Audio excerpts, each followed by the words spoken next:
Let's remind ourselves of this notion of gratitude. This may also still be an important thing to consider. We looked at it back in session 2, where we considered it as part of the good luck mindset. By cultivating an attitude of gratitude, to use that saying, maybe that will help bring about good luck to some extent. But what I'm looking at here is, can it also help buffer against bad luck? And by buffer against means when those experiences happen, the experiences we might describe as bad luck, can an attitude of being grateful still help deal with those kinds of events? And in essence, it comes down to what extent does the attitude of gratitude bring our attention to what's good and helping us dealing with what's bad. So it's not negating it. It's not saying, well, those things are bad luck or events that I would rather not happen. It's not saying, well, don't see them as being bad. It may well be there's still things there within it to be grateful for. And this saying, I think, is quite useful, something I came across, which is suggesting to be thankful for the bad things in life, for they open your eyes to the good things you weren't paying attention to before.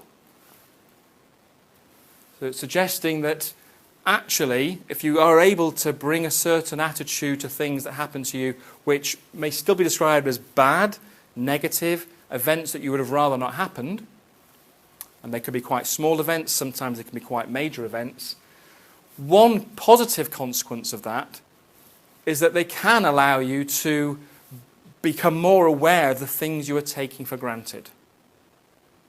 And that's often where gratitude can be helpful, bringing your attention to the things that you had stopped really paying attention to. Because that's what we do. We get on with our lives.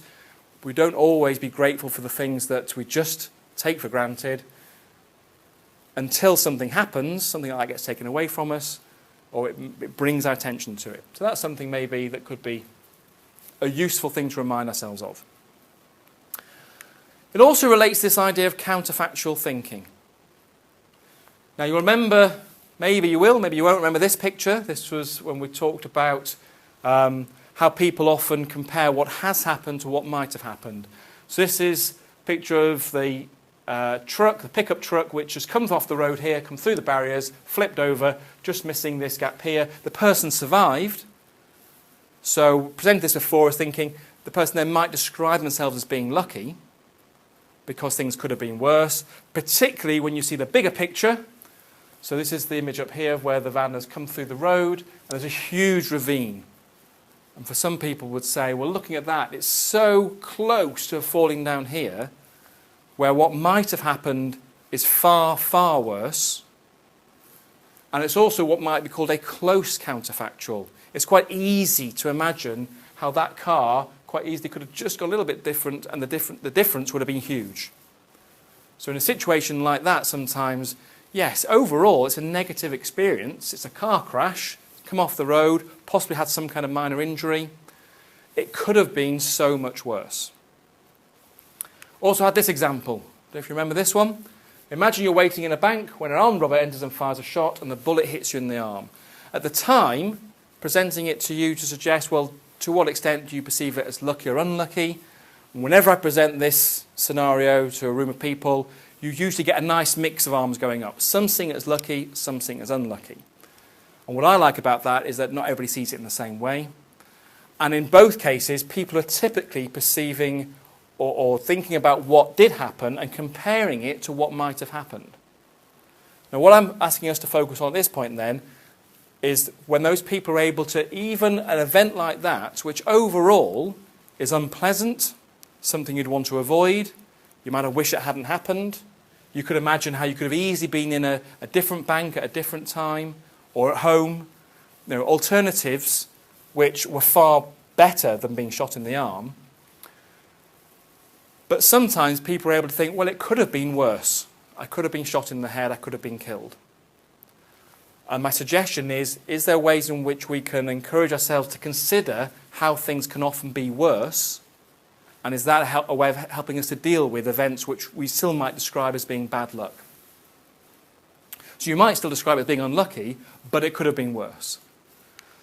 So counterfactual thinking putting in more everyday terms, it's all about comparing what has happened to what might have happened. And you'll realise that what might have happened covers a whole range of infinite possibilities because it's only what you imagine might have happened. It didn't actually take place. So it's all about imagining how the event might have turned out differently. And now there are some times when you think there are ways in which you can easily compare it could have turned out differently, such as when the car's clipping out of the road and missing the ravine. Other times it's less obvious, but there are possibly still ways in which you can imagine how things could have turned out differently. And the challenge then, in this context, is capturing this idea, could it have been worse? To what extent could it have been worse? So whenever you experience something which might be described as being bad luck, to what extent could it have been worse? And there's quite a nice suggestion of how you might go about doing this that came from one of the participants in this study. She posted on Facebook, I think it was. So I'm hoping she won't mind borrowing it here, because it's a way of sharing these ideas. And you may have your own ideas. But she was suggesting the terms "at least." So it's capturing this idea that no matter what's happened, and I think this particularly would apply to when they're, not necessarily the huge big events, the catastrophes, which would be harder to think, in terms of "at least," but sometimes some people are able to do it there as well. So something's pretty bad, you think, oh, it's not something I would have liked to have happened, but at least it's not, and it's usually something worse. That could be a way of which we can remind ourselves of thinking things could easily have been a little bit worse, perhaps a lot worse. So you may have other suggestions for that. That's where I'd encourage you to make notes of those in your luck journal, post them on Facebook, discussion boards, wherever it might be. Little suggestions of, here's how I imagine how things could have been worse.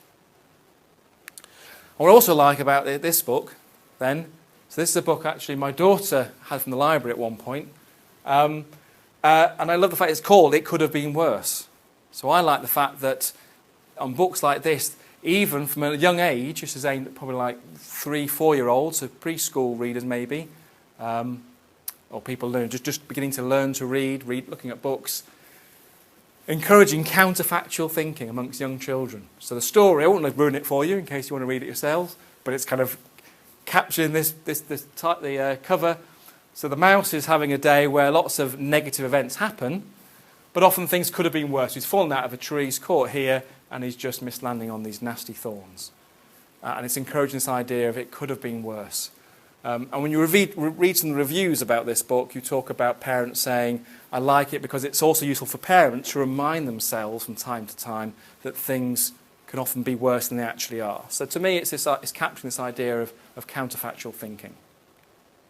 So that's something I'm going to invite and encourage you to think about over the coming weeks.